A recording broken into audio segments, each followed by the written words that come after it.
asawa ko. Gusto mo ng gulo? Sige! Gusto mo ng gulo? Wow! Every words, Monica, pwede ba ha? Hindi ako makikipagsindakan sa'yo, kaya kung pwede lang bumalik ka na sa boring mong bahay. Baka hindi mo alam ha? Boring ka! Kaya nga si Adrian naghanap ng excitement sa iba. Teka nga, bakit ka ba nandito? Hindi mo pa rin ba natatanggap ha? Na naging akin si Adrian ha?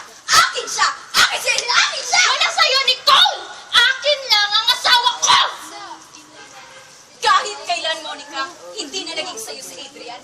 Alam natin yan pareho na naging akin din siya. Kahit pa ikot-ikutin mo ang mundo, naging akin siya. Ikaw na nga lang naniniwala dyan sa sinasabi mo ha? Motherfuck! Kung nagawa ka lukoy ng asawa mo, baka nga hindi lang siya naging sa'yo talaga. Mahal ka? Bakit ka niloko? Pamilya kayo? Bakit ka niloko? Sa'yo siya? Ba't siya pumupunta sa akin?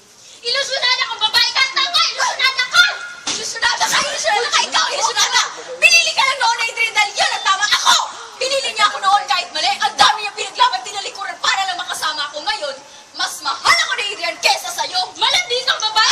Tanga ka! Babae ka! Ilusyonada! Tama lang! Ano ba? Babae ka! Malandi ka! Babae ka! Tama na! Tama na! Pupis ako! Pupis ako! Adrian!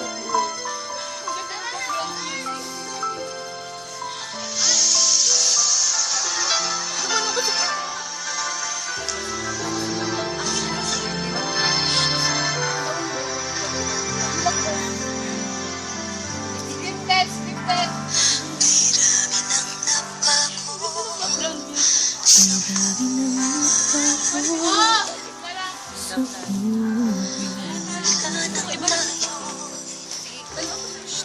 Simula lang tayo nagmahal.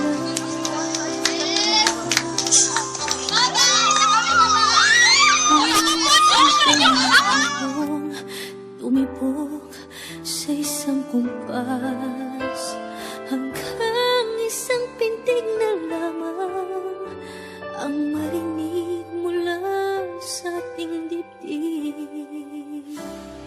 Ngunit paraiso na ating narating ngayon'y naglalaho tulad ng isang bituin.